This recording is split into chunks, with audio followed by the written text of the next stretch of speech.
reading for you, I was trying to come up with two images, okay? The only thing that flashed through when I meditated was a number 4. And the way it was written in the reverse. So, number 4 is like this, right? I saw it going the other way. And from the numerological perspective, the number 4 deals with stability, it deals with foundations, and it deals almost with a very, very strong sense of personal integrity as well as personal responsibility. It's the table with the 4 legs, okay? It's like the epitome or the apex of stability in some areas of your life. And traditionally, number 4 people are quite spiritual. They have healing hands, healing touch. They're naturally empathic, and they have the ability to soothe, scared animal, to soothe children, distressed children, or even scared children, or children that might have, I'm hearing colicky, or even children that are emotionally like distressed. Okay, so number 4 people are natural healers, and they might be in a healing profession in some capacity. The thing about number 4 people is that they're not innately emotional people, but they do care about humanity in as a collective. Okay, they're a little bit more detached, but they care about humanity. They care about the state of the world, and they will never ignore a crying child. They will never ignore a distressed animal that is starving or that is chained up. And in a way, too, number 4 people, their major fear is about growing old, is about being in a position where they're not independent or they're not self-sufficient, and they might need other people to take care of them. So that's one of the major phobias of number 4. They don't want to grow old. They don't want to be reliant on other people.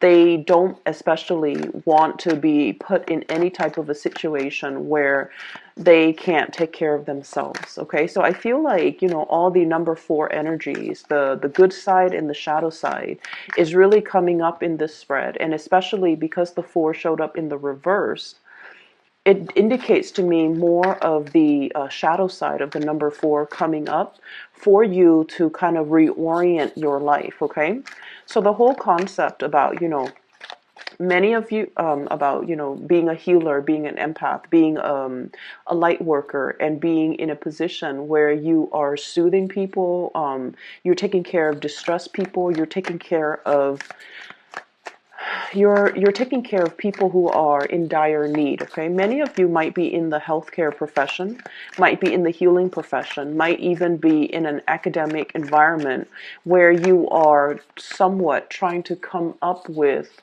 a way to uplift humanity. Okay, this could be, I feel like, in the healthcare profession, in public health, in epidemiology, in even doing research that will really transform the way that people look at their health, the way people look at or views, their ability to be self-sufficient, or to even, learn to take care of themselves, learn to take better care of their bodies, learn to be conscientious about what they're putting in their body, so that when they're into their old age, they're still functioning and they're still operating at their best, because they would have taken care of the vessel that houses their energy and their life force. Okay, so I feel like the whole concept about really taking care of yourself, being aware of your mortality, being aware of your human limitations even, and working with it, not against it, so like not overexerting yourself, taking better care of what you're putting in your body, being mindful of your diet, being mindful of what you want your body to do for you, so that when you're older, you can still, you can still enjoy life without, physical ailments. Okay, so I feel like many of you might have had a recent health scare or a recent wake-up call when it comes to treating your body at almost like as a temple. I'm also seeing as well the concept about being able to be self-sufficient and to really take care of yourself. The number 4 people, excuse me, let me just pull up my sleeves. The number 4 people are the worker bees of the numerology world. They are the last people usually to leave the office, and they're usually the first people to come into the office. Okay, so day in and day out, their coworkers, their supervisors, their boss knows that if they want something done and they want something done right, they give it to the number 4 people. Mainly because they just don't quit until things are done properly. They don't mind putting in, clocking in extra hours, even if they don't get paid for it. They don't mind doing that. And especially, they don't mind being the last person to leave the office, because to them, personal responsibilities, taking care of things, and they don't do it in a way where they're looking for recognition. They do it in a way where it needs to be done. It was assigned to somebody, it's assigned to me, or somebody needs to take care of it. And, I happen to be here, so I'm going to get it done. And so they're really, really hardworking. So the energy of hard work really paying off for you. I feel like, the hard work, the dedication, all of your efforts, all of the things that you're working really, really diligently at, all of these things, at the time that you're doing them, you're just like, I'm going through the motions. I'm doing it out of a sense of responsibility.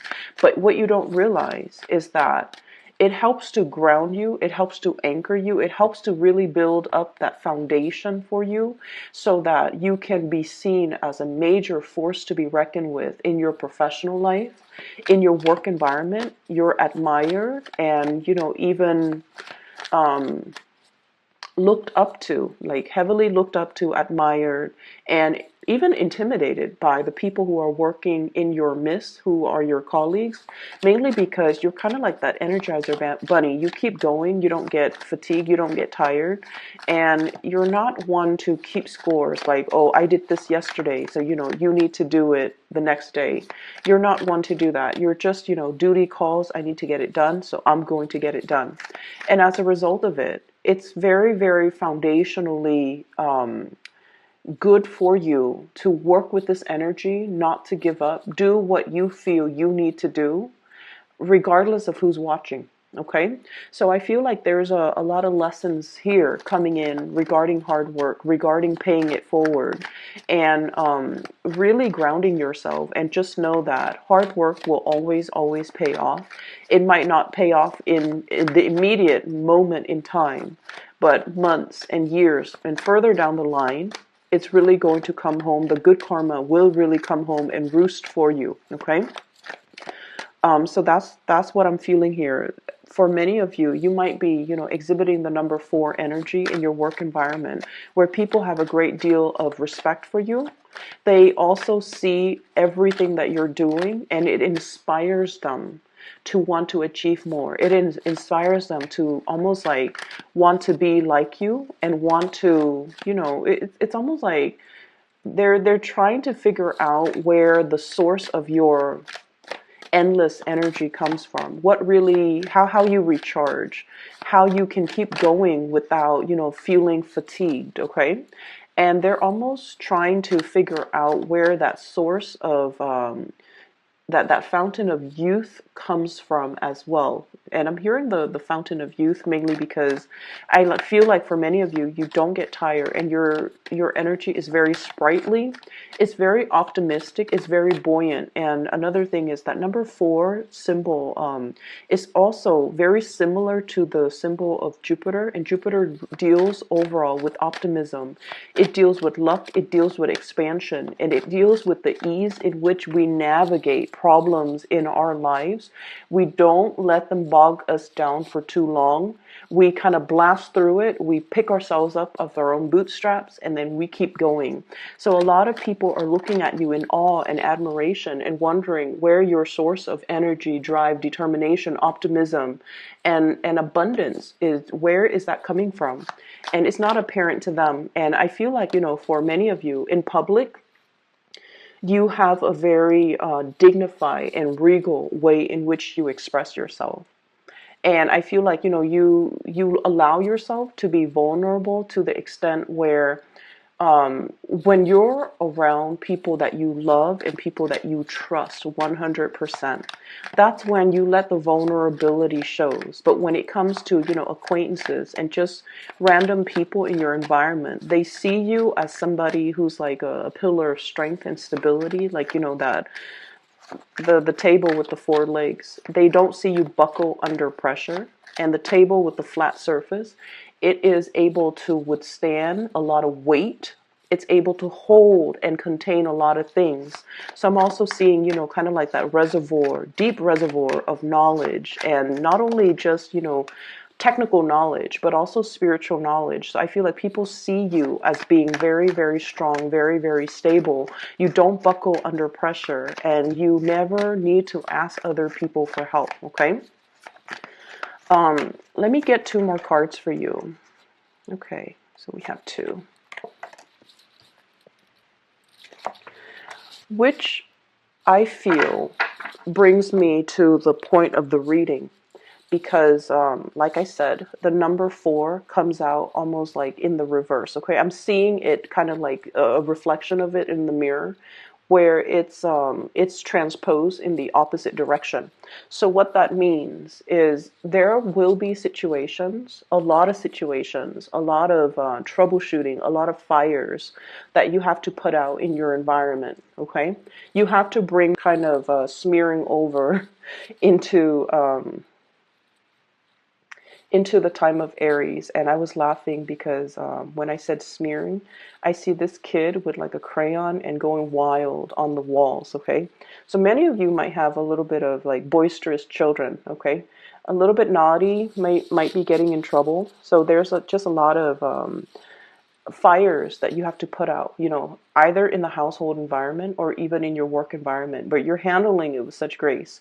So needless to say, this card really, really drew me to it. So we have here the Ten of Wands, and the Ten of Wands is dealing with a lot of responsibilities. Okay, having a lot on her plate. She's got that other wand on the ground, and if she were to, bend down and pick that up, she's going to drop everything that she's holding. So it's a situation where you kind of need to, really prioritize what's really important right now. Maybe I need to take care of everything here first before I pick up that last project. Maybe I need to learn to take care of myself first before I start helping others. Maybe I need to take these wands home, set it down so that it has a place in my house first before I come back for this other thing. Okay?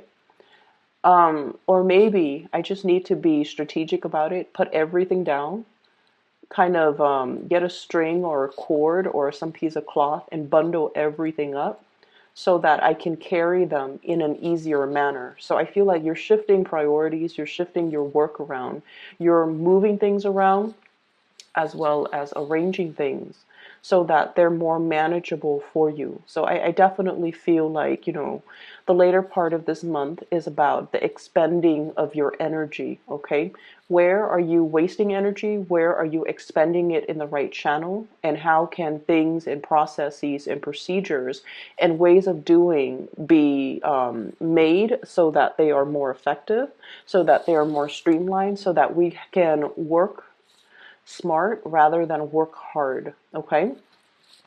I'm also seeing as well there. I'm getting an energy of somebody in your environment that you are trying really hard to please. Okay, and this person comes up here as the King of Pentacles, and for those of you who has this person in your work environment, this is usually like this is somebody that I would call like they see the value in people. Okay, they know that you're very hardworking. They know that you're very honest, straightforward, and they know that when they give you a specific task, that you're going to be able to get it done. So they don't have any complaints about your work ethics. They don't have any complaints about you as a worker. And if you were working under this person, they know that you take care of everything that you're supposed to. So they're not, looking over your shoulders, micromanaging you, or they're not checking up on you every 5 minutes to make sure that you're actually at your desk doing your work. They have a great deal of trust in you. And because they have such a great deal of trust in you, this is not somebody who's very verbose when it comes to congratulations, okay? They're not going to come by your desk and be like, oh, nice work today, or you did a really good job on this account, or you handled this client really, really well, or you did a really good job with, the quarterly summaries or with your reports. Compliments don't come easily with this person. And I feel like the way in which you know that they trust you is when they give you important tasks for you to finish. It's because they trust you. They wouldn't give these tasks willy-nilly to any slacker in the office. They come to you with the best because they know you're capable of doing the best, okay? And so I almost feel like you don't need to go out of your way to impress anybody or prove anything to anybody, okay? And you especially don't need to, keep yourself so.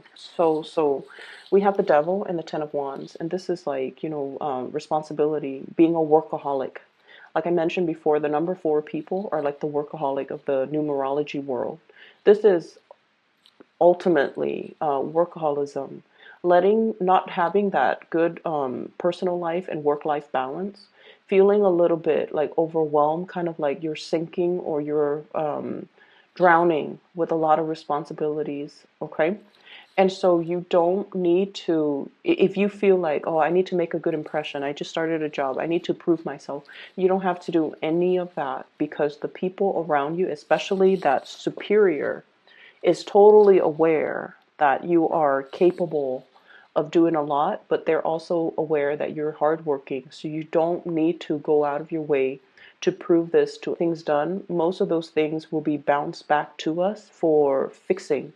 So it's really, really important that we look carefully at our workflow and we can figure out how we can improve things rather than piling things on when it's not necessary. Okay? So that's what I'm feeling here. And I'm also feeling as well, for many of you, you have really made it, okay? Hard work paid off in a big, big, big, big way.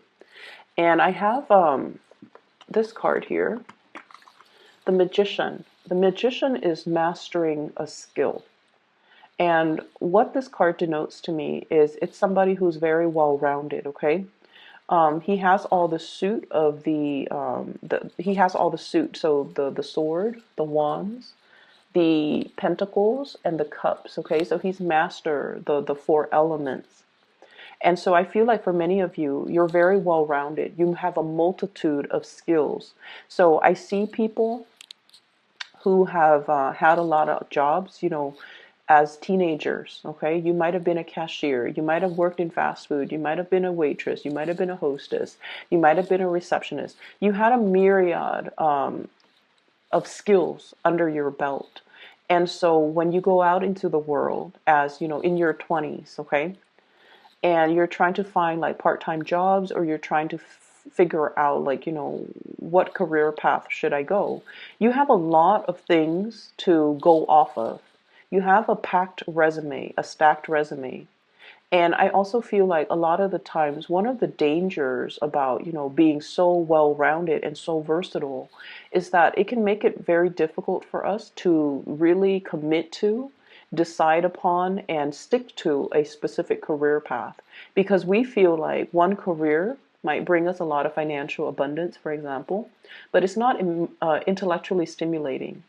Another career might be very, very intellectually stimulating, but it's really not allowing us to, help people. And then, such as, doing research in a laboratory, like day in and day out, you're stimulated, but you don't feel like you're applying that knowledge or you're helping people in a physical, tangible sense. And then another job that might be really, really, really exciting. It allows us to travel. So, for example, being like a sales rep, and it brings a lot of money, but it's lacking in that emotional abundance because it's hard to maintain a relationship when you're constantly on the go, when you're, sleeping in the hotel rooms every night, when you're constantly traveling. So I feel like you feel there is a job out there that is going to encompass all of these elements. Not only is it going to soothe you, emotionally, it's also going to bring financial abundance. It's going to be intellectually stimulating. It's going to be exciting, where day in and day out is not the same routine. So many of you are out there looking for this big job that will fulfill you 100%. I see a lot of internet-based types of job search, okay? This is like going on LinkedIn, seeing what other people are up to, looking at the industries that they have collected experiences with. And I see you as well, going online, going to these big organizations like the nonprofit, the company website, and looking to see what careers they have, as well as what job listings are available. So I feel like, you believe there is something out there that is created specifically for you, where you can continue to develop not only one skill, but like all of the skills that you bring to the table. And then you want it to be like a perfect, perfect, perfect match. If you are in the process of looking for work, I feel like many of you are really, really, you're, some of you could be at the top of your career. You've already mastered everything. And the work itself, I'm hearing there's a lot of babysitting.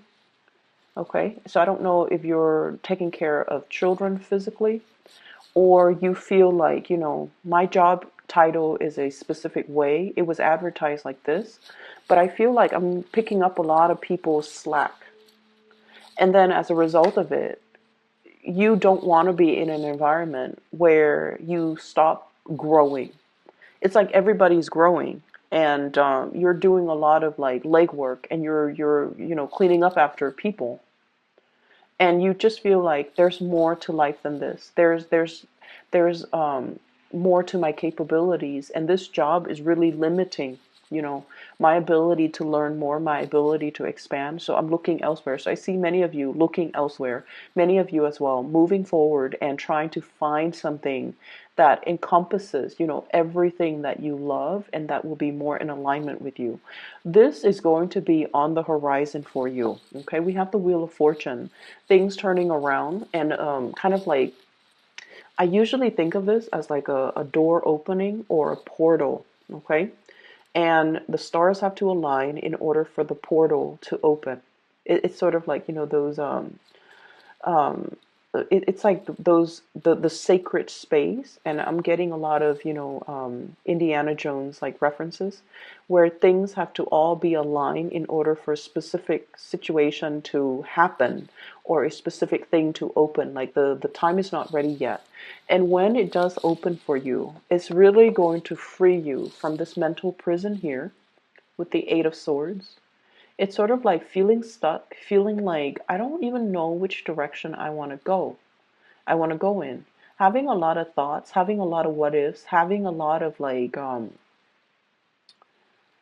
having a lot of options, having a lot of ideas, and not having anything concrete, or not having, that mentor that can really help you find a straightforward career path even. So I feel like something is going to be open for you. And what they're saying is, in the past, if you have settled for situations because it met a specific criteria, but it didn't meet all of the criteria. It was, financially stable, so I did it, or I was in it.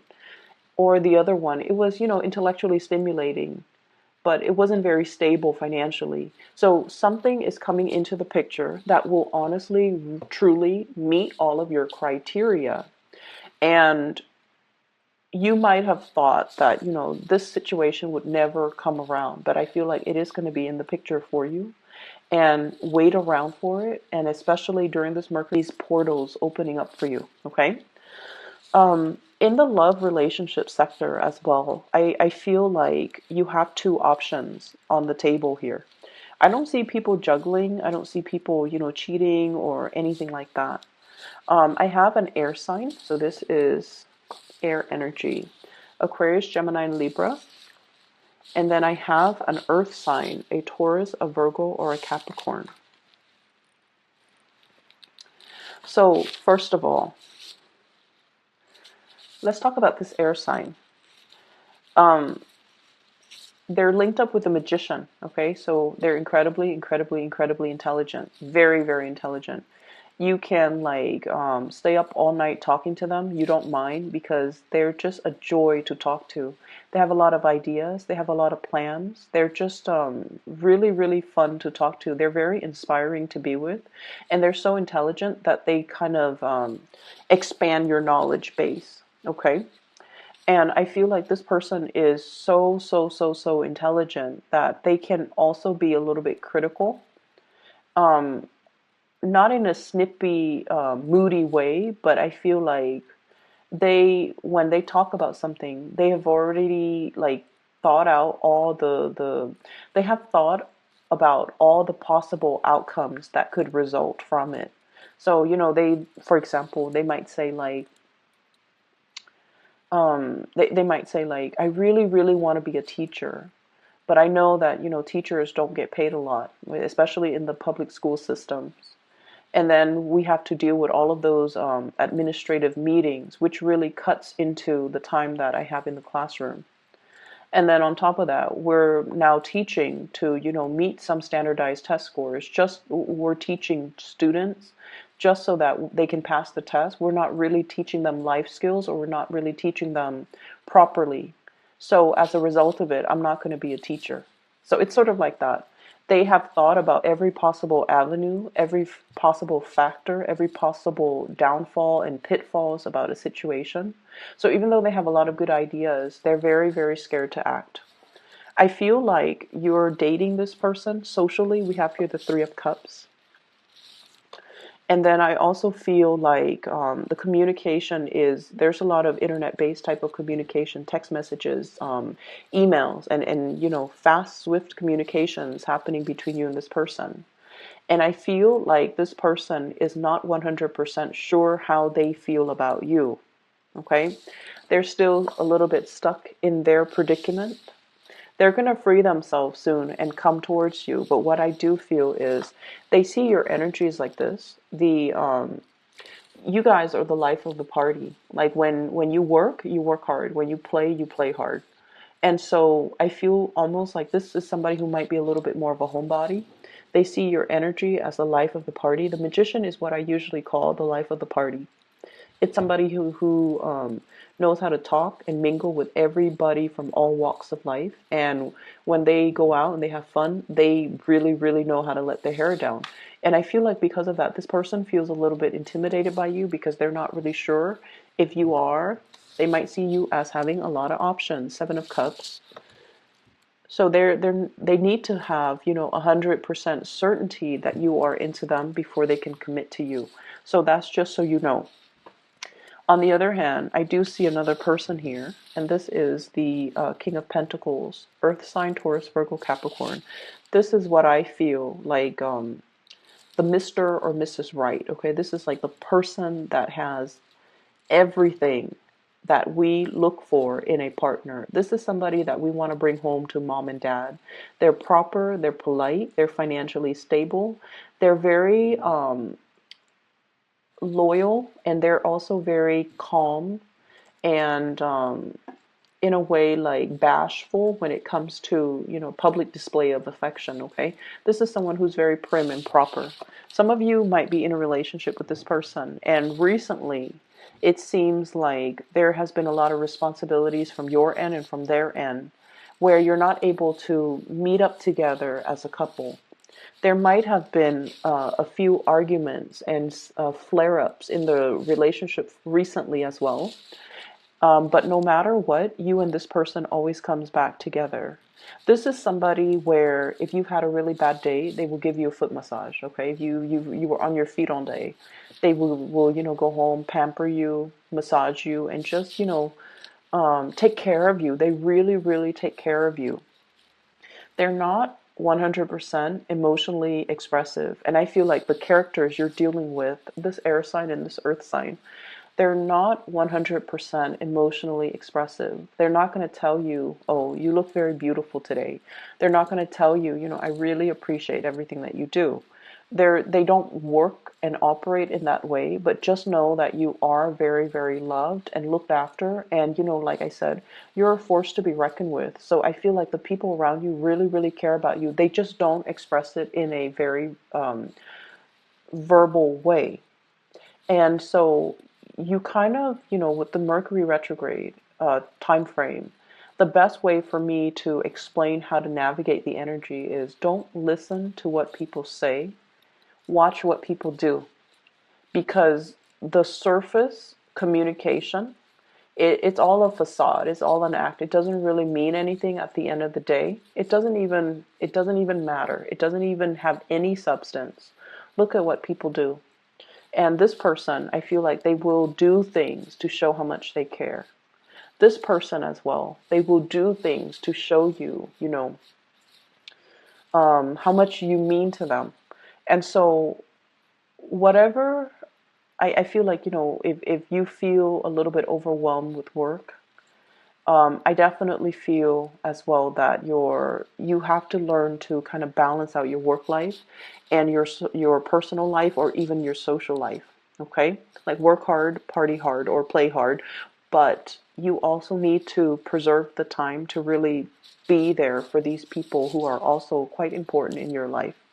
You have some good things coming in, and I can assure you that hard work does pay off. You're going to start to see snippets of it, the payout, okay, at the end of this month, once we pass that, the 23rd, with the Mercury retrograde energy.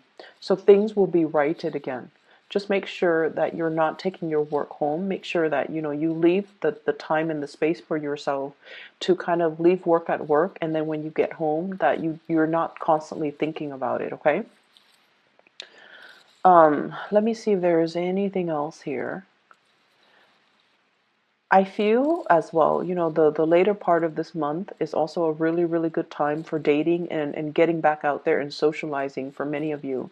So if you are, trying to find the right person, I especially see the latter part of the month being really, really good for Mr. or Mrs. Right, someone who's right up your alley to come into the picture, who sees all the, the good traits, who sees how hard you work, how dependable you are. They're going to be coming into the picture, and I feel like they're very, very much in alignment with your energy. Okay, so I will leave it at that. Leos, I wish you the very best for the latter half of this month.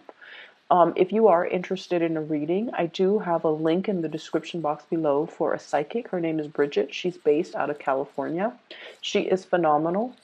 I highly recommend her. So if you're looking for a reading for yourself, or you know someone who is in need of spiritual guidance, I highly recommend that you get a reading from her. I've listed her link below, so if you click on that, it should take you to her scheduling website, okay? Take care of yourself, and I'll talk to you soon.